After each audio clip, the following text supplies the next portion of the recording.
नमस्कार, Indian news line में आपका स्वागत है। लखनऊ नगर निगम में कर रहे अनुबंध कर्मचारियों की समस्या पर बात करने के लिए हमारे साथ मौजूद है नगर निगम कर्मचारी संघ के अध्यक्ष आनंद वर्मा। आइए जानते हैं इस दौरान इन्होंने क्या बताया। आनंद वर्मा, अध्यक्ष नगर निगम कर्मचारी संघ लखनऊ।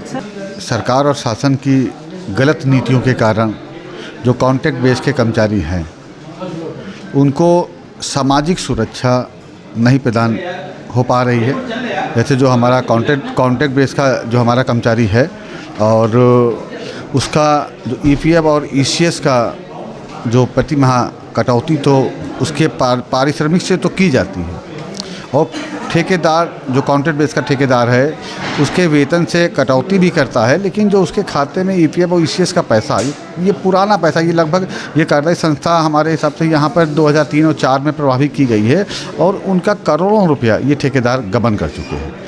और जब हमारे कर्मचारी की यदि मृत्यु होती है तो ऐसी दशा में उनके जो परिवार के जो आश्रित या उनकी पत्नी या बेटे हैं उनको किसी प्रकार की सामाजिक सुरक्षा प्रदान नहीं की जा पाती है। अच्छा, अभी आपने हाल ही में हमें याद है कि नगर आयुक्त और महापौर जी को लिखा था, मांग की थी जो पैसे कटे हुए ईपीएफ और इनका अकाउंट से काट दिए जाते और जमा नहीं होते। देखिए, जो संगठन ने पत्र के माध्यम से, वार्ता के माध्यम से नगर निगम प्रशासन से वार्ता की थी तो उसका परिणाम ये निकला जो अब करंट का जो ईपीएफ ईसीएस की है इस पर सख्ती की है नगर निगम प्रशासन ने, लेकिन जो पुराना पैसा है वो आज भी उन कर्मचारियों का करोड़ों रुपया का जो है ये ठेकेदार गबन कर चुके हैं। जी, कब से हो रहा है ऐसा? वैसे ये लगभग बता रहे हैं आपको, ये 10 साल का पैसा है, 15-20 साल का पैसा है। कितने कर्मचारी होंगे उसके? अब वर्तमान में तो अगर कार्यदायी संस्था के कर्मचारियों की नगर निगम लखनऊ में ऑल ओवर सफाई संवर से लेके उद्यान में माली हैं, रोड में गैंगमैन है, कैचर है कर्मचारी, ये अधिकांश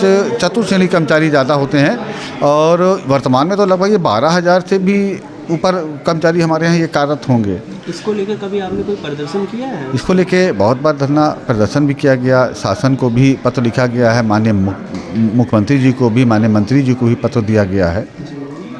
अच्छा, आपके यहाँ एक चीज़ रहती है समस्या कि जैसे पुरानी पेंशन को लेके बहुत यहाँ झमेला ये होता है कि जब पेंशन दिवस होता है तो उस दिन पता चलता है कोई अधिकारी आता नहीं और बेचारे वापस चले जाते हैं।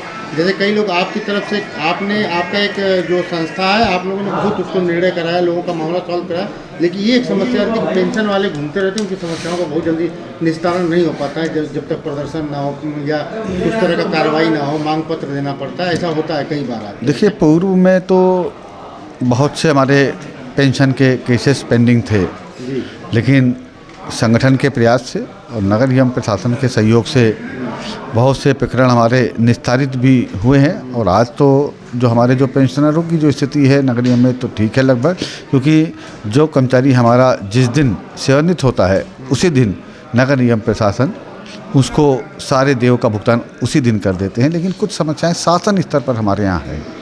जो कर्मचारियों की जो मूलभूत सेवाएँ हैं वो शासन स्तर से लगभग 20 साल से किसी भी प्रकरण का आज तक कोई निराकरण नहीं हो पाया। जैसे हमारे बहुत से धारा 108 के कर्मचारी हैं, अब वो उसमें से बहुत से कर्मचारी हमारे सेवानिवृत्त हो गए हैं और जब तक वो नियमित नहीं होंगे तो उनको रिटायरमेंट के बाद पेंशन का कोई भी ना मिलने के कारण उनका जीवन अस्त व्यस्त हो रहा है। बहुत से कर्मचारी हमारे 2001 से नियुक्त वाले हैं, उनका विनियुक्तिकरण ना होने के कारण जब वो रिटायरमेंट होंगे तो उनकी कोई पेंशन की व्यवस्था नहीं है। ये उन कर्मचारियों के साथ बहुत ही दयनीय स्थिति है। इस पर सरकार और शासन को तत्काल निर्णय करना चाहिए। ये पूरे प्रदेश का इसी तरीके से मामला है और 2012 में हमारे बहुत से कर्मचारी जो अपनी सेवाओं से निकाल दिए गए थे उनको भी अगर वो रिटायर होंगे उनको सेवा का लाभ उनको नहीं मिलेगा।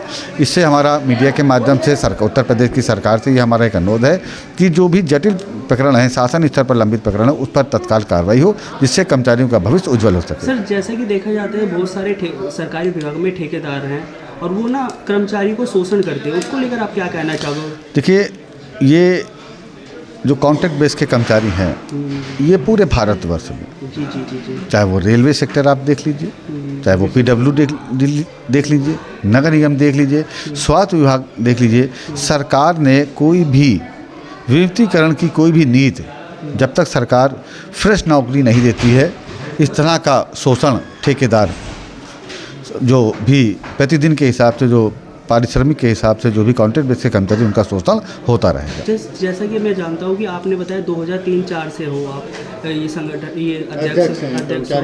हाँ, तो अभी तक कोई भर्ती नहीं निकाली गई है नगर निगम में? देखिए, सरकार नियमित कर्मचारियों की भर्ती, देखिए चतुश्रेणी कर्मचारी की भर्ती पर रोक लगी है और अन्य जो भी संवर्ग की भर्ती है निकायों में आज तक भर्ती नहीं निकाली गई है और सिर्फ कॉन्ट्रैक्ट बेस से ही कर्मचारियों से रात दिन काम किया जा रहा है। जैसे कि कॉन्ट्रेक्चुअल जॉब के लिए भी आजकल ना बताया जाता है कि पहले पैसे जमा किए जाते हैं, तो उसको लेकर आप क्या? देखिए, वो तो एक भ्रष्टाचार की श्रेणी में आता है।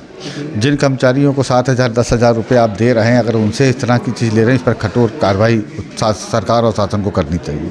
अच्छा, आपके यहाँ जो एक चीज़ है कि जो मृतक आश्रित को जो नौकरी के क्या स्थिति है आपके यहाँ, जो मृतक कोटे के लोगों को, कई लोगों को? देखिए, मैंने क्या कहा, जो नगर निगम लखनऊ की जो स्थिति है वो संगठन के प्रयास से, प्रशासन के सहयोग से तो ठीक है, लेकिन जो शासन स्तर पर जो भी लंबित मांगे हैं, लगभग 20-20 साल से शासन स्तर पर लंबित मांगे पड़ी हैं और 20 सालों में एक भी जो भी यहाँ से पत्र शासन पर को गया है, एक भी उस पर निराकरण नहीं हुआ है। चाहे वेतन विसंगतियों का मामला हो या विमुद्रीकरण का मामला हो या भर्ती का भी कोई मामला हो, आज तक उस पर शासन ने कोई निराकरण नहीं किया। नौकरी क्या पूरे देश में ही ये समस्या है कि मतलब परमानेंट नियुक्तियाँ नहीं हो रही हैं, आउटसोर्सिंग और संविदा। देखिए, आज का ये महंगाई का दौर है। 10,000 रुपये में 10,000 रुपये प्रति माह पे जो है प्रति व्यक्ति या प्रति श्रमिक अपने परिवार का पालन पोषण और शिक्षा दीक्षा करने में वो असफल होगा।